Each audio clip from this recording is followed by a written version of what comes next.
Gulat ang bayan matapos kumalat ang CCTV footage na umunay kuha sa isang private na pagdiriwang kung saan kitang-kita si First Lady Lizetta Smugs na masayang nakikihalubilo isang oras matapos mabalitaang pumanaw ang kilalang negosyante at philanthropist na si Tantoco.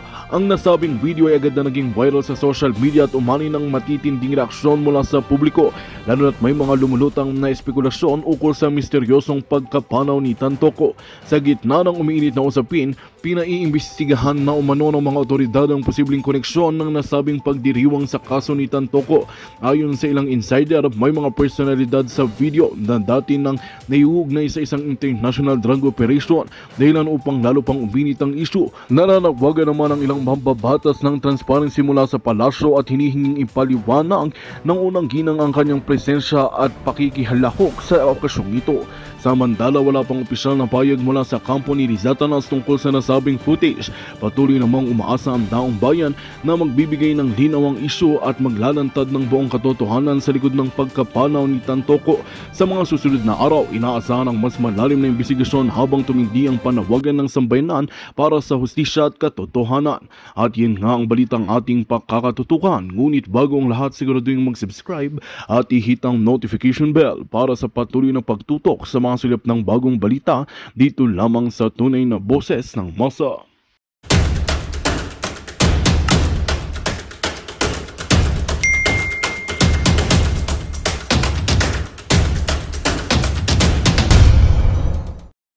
Sa Araneta Marcos, kaya naman itong si Prof. Malutiquilla may panawagan sa social media na kung saan bago ang ika-4 na sona nitong si Marcos Jr. Dapat magpa-hair follicle test ang first family at lahat ng gabinete nitong si Marcos Jr. Pero bago ang lahat ng yan, isang like at isang subscribe. Masaya na ho tayo dyan sa mga gusto sumali sa ating committee. Scan nyo lang ho yung QR code na yan dyan sa baba. Hayun na nga mga kababayan, mainit ho itong video na to. Kumakalat ho ngayon sa mundo ng social media itong video na kung saan dito ho huling nakitang buhay. Di umano itong si Paulo Tantoco. Panoorin ho natin, nagkakasiyahan sila, nagsasayawan, nagkakantahan, pero tatanggalan ko na lang ho ng music. Ako na hong kakanta para sa inyo para baka makapiright ho tayo. Heto, pakinggan nyo mga kababayan. Yan kita-kita ko mga kababayan Nako.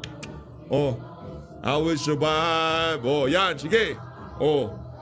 Ayan kitang-kita nyo mga kababayan. Kaso ang problema, si Lisa lang ang nakasurvive. Si Paulo Tantoco, ayun.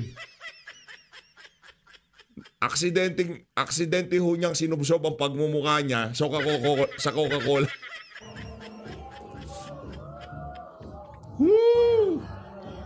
Ulitin mo natin.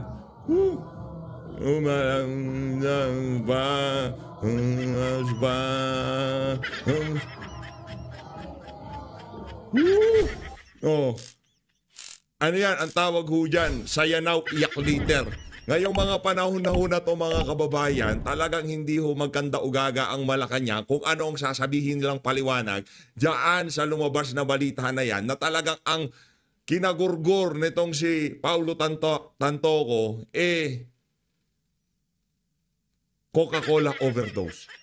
Ito ho ang napakalupit ni mensahe nitong si Lisa Araneta Marcos sa mga gumraduate Pakinggan nyo to. Sa mga sa mga kakapanalo lang mga congressman. Pakinggan nyo tong sasabihin na to ni Lisa. Napakahalaga nito para sa public sa paglilingkod sa publiko. Pakinggan natin mga kababayan. One day when you're a person of authority, remember, just be kind. Just be Don't kind. make life more difficult for others. Use what you have. Ano ho yan? Yang mga oras na yan, iba ho yung trip niya sa utak niya, kaya ganyan sinasabi niya. Pero sa mga graduates, pakinggan nyo yan. Tama yung sinasabi niya na yan. Kaso hindi lang nila ginagawa. Kung totoo ang sinasabi niya na to, na dapat kung ikaw otoridad ka, ika nga, nasa pamahalaan ka, dapat wag mong gawing mahirap yung mga bagay-bagay sa mga tao. Anak ng tokwa, wag na tayong pumunta kay VP Sara.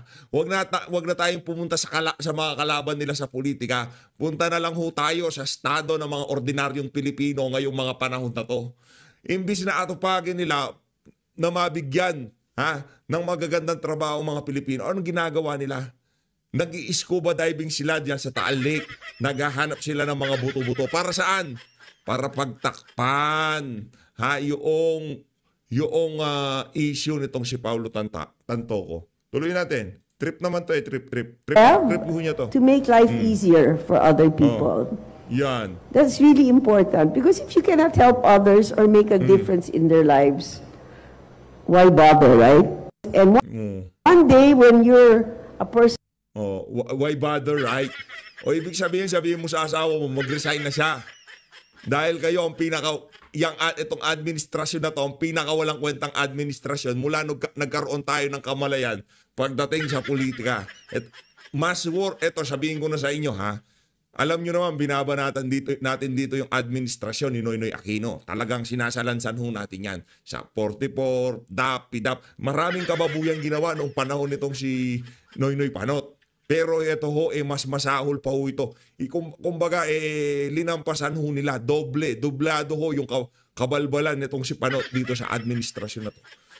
Kung si dating Pangulong Rodrigo Duterte, dinoble ho niya yung sweldo ng mga pulis, ito naman ho kakaiba. Dinoble ho nila yung mga kababuyan pag nanakaw, kawalang yaan ng administrasyon nitong si Noynoy Aquino. Meron pa ho tayo dito ang pinakabagong, anong tawag dito? Congratulations, Brad. Sinasabi ko sa iyo siyempre, alangan naman hindi kakikita. Di ba? Kung si Jay Ruiz nakapwesto, di ba? Alangan naman si Jay Ruiz lang ang uuwing nakasmile. Di ba? Ganyan lang naman yan. Ganyan lang naman yan. Alangan naman si Jay Ruiz lang ang uuwing nakasmile. Dapat pati rin tong si Calvo, di ba? Pakinggan natin mga kababayan. Sa tingin niyo po, Sec, part ng fake news yung pag-i-involve po kay First Lady dun sa Tantocos death? Tantocos death? Yes po. Tantocos. Maangas si Calvo Anak ng tokwa, sarap mo batukan, Brad. Maangan. Tantocos death. Hindi mo alam. Hindi mo alam, Brad.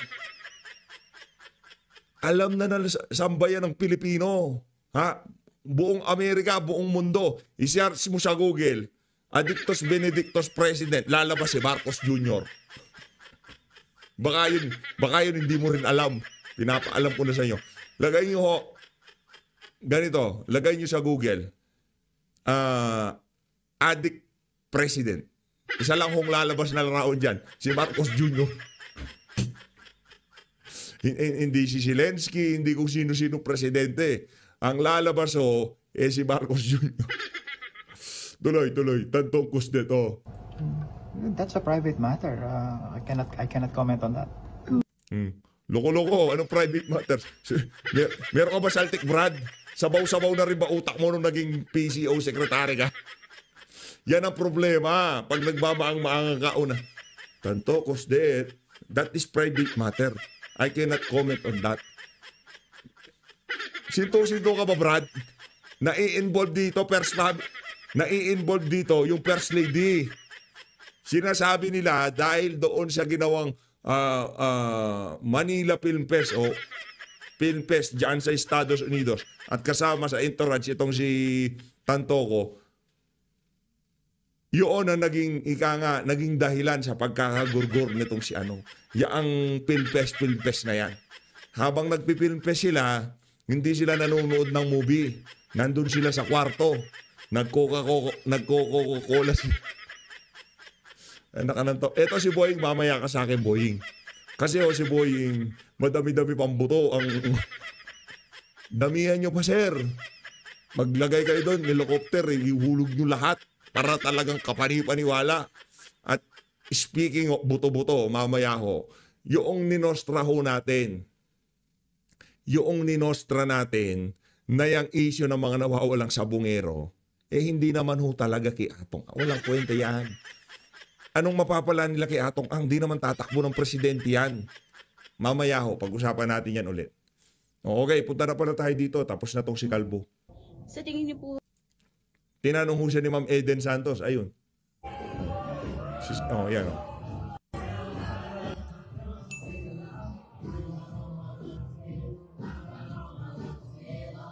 Awis ba? O, lagay ko dyan para makita nyong nag-a will survive. Yang si Tantoco at yang si Lisa. Hindi ko sure kasi nakaside. Pero kahawig-hawig niya. Ito mga kababayan. Rekta ho tayo dito. Yan. Dito ho tayo. Ito mabigat to. Ayan. Yan ang gusto natin pag-usapan sa PH Update. Una sa lahat, shoutout muna natin ang ating pinakamamahal na si Atty. Rowena Gonzon. Palakpakan muna natin itong si Atty. Gonzon. Kahit magsama pa kayo, Tamba at Marcos Jr., hindi nyo matatapatan itong si Vice President Sara Duterte. Pinaka-latest ng trust rating, ilinabas na. VP Sara, 33%. Habang tong si Marcos Jr., 19% at itong si Tambaluslos, 10%. Palakpakan ho tayo mga kababayan. Yan si Chis Escudero, wag na ho natin isama sa equation yan. Kasi wala naman ho talagang chance yan na manalo ng pagka-presidente. Ipagpalagay na lang natin, maraming natutuwa sa kanya ngayong mga panahon na to. Sa bagay, yung 19% na yan, sobrang baba niyan. Mababa ho yung 19% na yan. Pero okay na yan, at least pares kayo ni Marcos Jr., no? Shoutout kay VP Sara, palakpakan natin. Heto na nga. Ayun. Yun na nga ho ba yung nanonostra natin? Noong ilinabas natin yung ating video na kung saan sinasabi natin, yaang nawawalang sabongero na yan, patungo ho yan sa mga Duterte. Patungo ho yan sa war on drugs ni dating Pangulong Rodrigo. Kagaya ng nanostra natin, after 1 week, nagkatotoo. Nanostra lang natin kasi alam natin galawan eh. Kumbaga nakita na natin, ito yung tinatawag natin kay Senator Risa Hontiveros, may pattern na kasi. Di ba? Ano sabi? Whistleblowers claim cops in Sabongeros case tied to Duterte drug war. Palakpakan natin si Boying Remulla. Ganyan kumamada ng issue. Kayo kasi, pagdating sa issue, pagkakamada ng issue, wala nang mas gagaling pa kay Boying Remulla. Ito. Whistleblower claims cops in Sabongeros case tied to Duterte drug war. Pagka pinag-usapan natin yung Duterte drug war, sino ang frontman dyan? Senator Bato de la Rosa. Hindi nila madadala sa dahig at mapahanggang sa ngayon talagang malakas ang persa at lumalakas ang persa ng mga Duterte dahil nanalo yung mga senador nila. Hindi na nila mapapadala sa dahig Netherlands, magkakagulo talaga sigurado. Maghahalong balat sa tinalupan. So ano ang gagawing remedy ng mga matatalino, mga may saltik sa utak sa administrasyon ni Marcos Jr.? Yung missing Sabongero, war on drugs, ipagkonekta natin yan, di ba? Ganyan ho sila. Ganyan ho katataba yung mga mga utak nilang mga may saltik. Ang layo, missing Sabongero, war on natural police yan. O ngayon yung mga pulis nila, kukonektan nyo kay Tatay Digong. Kundi ba naman kayo sa kalahating sintusin-to? Ng Petrang Garapata, ibang klase talaga itong administrasyon na to. Anyway, nandito na rin lang naman ho tayo. Punta na ho tayo sa pinuno ng Department of Justice na si Boying Remulla. Gang!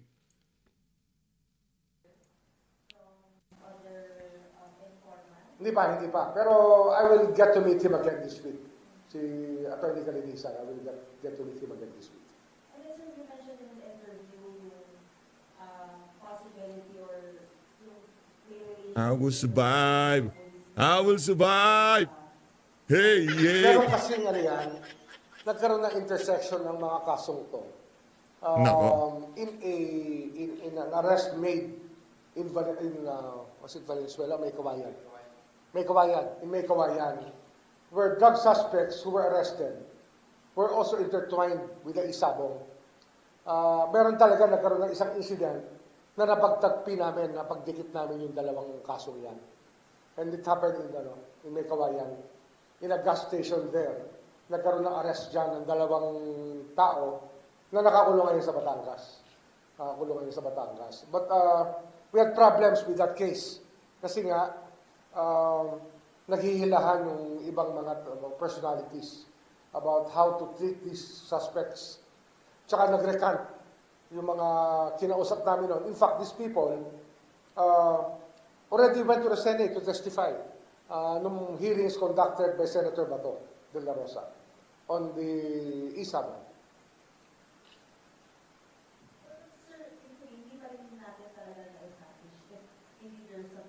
I think that the death squads might intersect more on the death squads.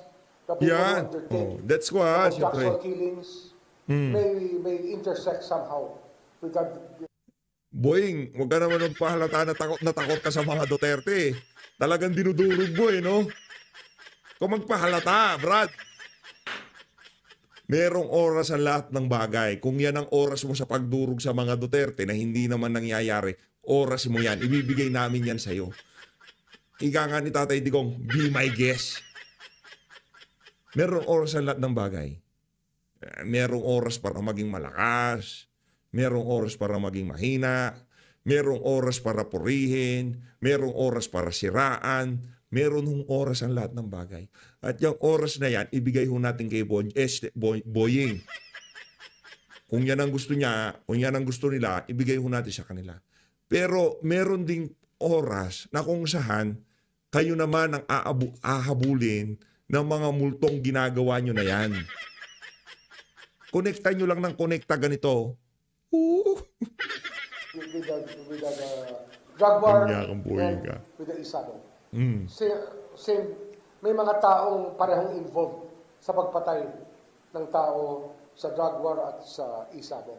That's far Konekta lang ng konekta, Brad. We can trace right now, but we will have to establish clearer links to each other. Sino ang pinaka-cops na DOJ secretary?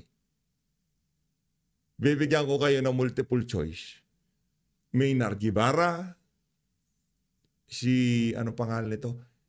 Aguirre, sino pa? Or Boying Reymulla. Pili na! Sino ang pinaka-cops? Comment nyo sa baba. Aguirre, Guevara, o Reymulla. Sino ang pinaka-cops sa tatlong yan? Ako lang, kung pinatutungwalan dito, Sek Boying tingnan natin kung sino sasabihin ng sambayanan.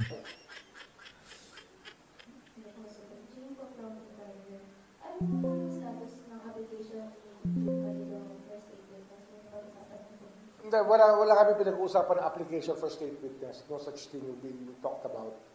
Basta our prosecutors are conferring with him, will be conferring with him again in the next few days. Marami pa, this is a very critical juncture. In the next 2 weeks will be very critical with regards to how the cases will roll out. Ang mahalaga, we're all moving forward. Yung search teams are moving. Our legal group is moving. Everybody who has a job to do with regards to these cases are all moving. Kaya we're confident we will get there before we know it. Ganun naman yan hindi mo na maalam kung tapos na kagad Pero as long as it's not finished, we continue the process. May update po dun, sir, sa ibang nangyayari ng security guard na di pa po nag-apply po yung DOJ naman. Nakabail sila. So, yan pa. That's why I got in contact with the Supreme Court on this matter. Kasi nga, we are alarmed by some of the behavior of people who should be behaving better with regards to these cases. Kaya we call that Good luck na lang sa'yo, Boying. Good luck na lang. Yun lang ang masasabi ko sa'yo, Brad. Bahala ng tadhana sa'yo. Di ba binagyan ka na ng pagkakataon? Butot balat ka na lang nun. Literal na parang kalansay ka na lang nun. Pero binuhay ka pa ng tadhana. Ngayon, kung yan ang gagawin mo, bahala ng tadhana sa'yo. Siguro ginagawa ang kasangkapan para mas maipakita kung gaano kahusay etong si dating Pangulong Rodrigo Duterte, kung ano ang kaibahan ni Duterte sa among pinaglilingkuran mo. Maraming posibleng dahilan. Pero isa lang ang sigurado dito. Hindi nyo masisiraan itong si dating Pangulong Rodrigo Duterte. So, what po dun, sir, sa pag-grant po ng bill, release mo po yung sa Supreme Court? No, I just narrated to my contact, to one of my facts there, how things were running, and that it is really alarming. I stated a concern, a grave concern that we have regarding the running of these cases, and that something should be done about it. Ano yan eh? With this case, our whole justice system is on trial with this case. Believe you me. There's more to it that meets the eye. Tsaka yung mga hindi sinasabi dati, lumalabas ngayon kasi it's about time we face the demons in our system. Diba? Isa lang nakikita ko demonyo dito eh. Isa lang, sa totoo lang ha. Demonyo sa ating sistema, meron yan ngayong mga panahon na to. Imbis na dalhin sa competent judicial authority si Tatay Digong, dinala sa dahig. Yun ang pinakademonyo. It's time to face the demons in our system. Katangahan yan. Alam mo ano pa demonyo? Boying, sabihin ko sa iyo kung ano ha. Ang demonyo dito, 8 years old na ang mama naglingkod bilang presidente pero nasikmura nyo na ipadala sa The Hague, Netherlands. Yun ang pinakademonyo. Ngayong mga panahon na to, butot balat na lang itong si dating Pangulong Rodrigo Duterte. Pero nagtitingang kawali ang administrasyon na to, yung tila bagang parang hindi nila kababayan yung nakakulong sa The Hague, Netherlands. Yun ang demonyo. Ano pa? Demonyo ito. Ganito katindi ang demonyo. Nagpagawa tayo ng bilyong-bilyong flood control. Pagka umulan, bumabaha. Yun ang demonyo. Di ba? Saan napunta ang pera? Utak demonyo pag nanakaw. O ano ito pa matindi? Ito, boy nga. Ito ang pinakamatinding demonyo talaga. Gawain yan ng mga halang ang kaluluwa, yung utak nila, di natin malaman kung anong meron sila. Ito matindi boy. Baka mayari tayo eh. O sige na, ito na. Ito ang pinakamatindi dito mga kababayan. Sa kabila ng napakaraming nagugutom, sa kabila ng napakaraming naghihirap sa Pilipinas, ang inaatupag ng amo mo, puro pamumulitika. Isa pa yung demonyo. Dami niyan. Mangangako ka ng 20 pesos na bigas. Matatapos na lang ang iyong termino, hindi mo pa magawa. Sinungaling yan eh. Yan ang demonyo. Di ba? Huwag nyo kaming paandaran sa mga mabulaklak yung pananalita. Huwag. Hindi makakakanayan, ika nga. Tuloy natin. Sir, Jack Casino po of GMA News Online. Sir, itatawag niyo po ba ulit si Dr. Raquel Portillo? Yes, but she's under medical furlough now. But she is being touted or being asked to head the Philippine Forensics Institute, which we're establishing. And she will be helping us. She'll be helping us. But of course, I spoke to the NAPOLCOM, to some people today about the movement of the crime lab of the PNP so that we can be on the same page regarding what we need from the PNP on the identification of the remains, etc., etc. Sir, how soon po kaya mapapa-enroll po si Dr. Raquel Portillo sa... I don't know. I want to wait for her to finish from her medical furlough. She went through a health crisis also, but she'll be there. She has always been cooperative with the DOJ. She's always been receptive to our requests here in the DOJ. Sorry. Since social media In fairness sa lahat ng DOJ secretary nakita natin, ito talagang si Boying ang pinakamahilig magpa-interview. Maynard Guevara, si Aguirre, hindi sila ganyan. Hindi sila ganyan kakups. Pero kailangan ho nilang i-justify yung ginagawa nilang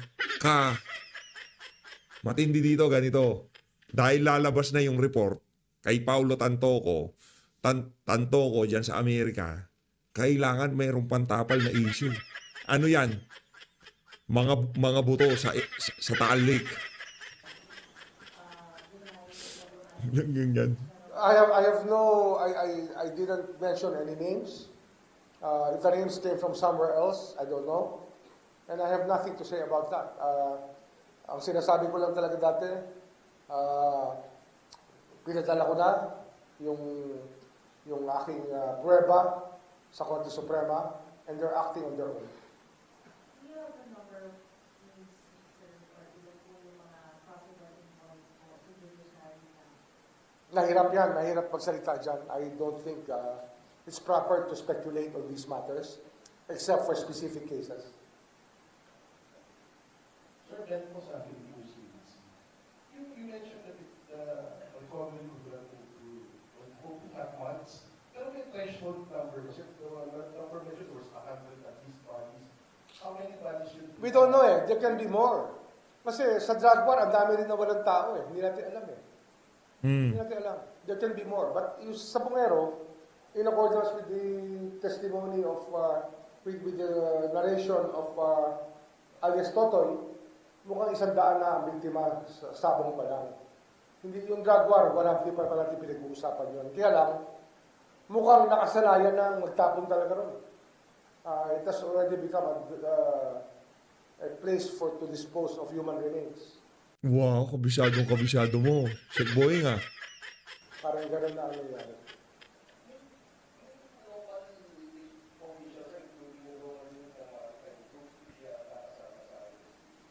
Hindi, we will tap them as we need people. We're asking everybody to help, but we cannot just do it na everybody will just go there and do their thing. Hindi pwede. It has to be coordinated. Of course. Kailangan yung mga sasabay sa naratibo, sila lang makakapasok dyan. NBI is in the case. They're present in the scene. Kasi ano yan eh, ang rule kasi dyan sa jurisdiction usually, kung yung grupong ito nakahanap, sila ang mag-iimbestiga, di ba? So, dito kasi, Coast Guard, more on sa PNP nakaturo ang Magandang balita ang hatid namin sa inyo ngayong araw. Sa pagtatapos ng aming balitaan, nagbigay kami ng mga mahalagang impormasyon. Maraming salamat sa pagtutok at pagsuporta sa aming programa. Huwag kalimutang manatili sa mga susunod na araw para sa mga bagong balita at mga kwento na dapat nating abangan. Mula sa Boses ng Masa, magandang araw, Pilipinas!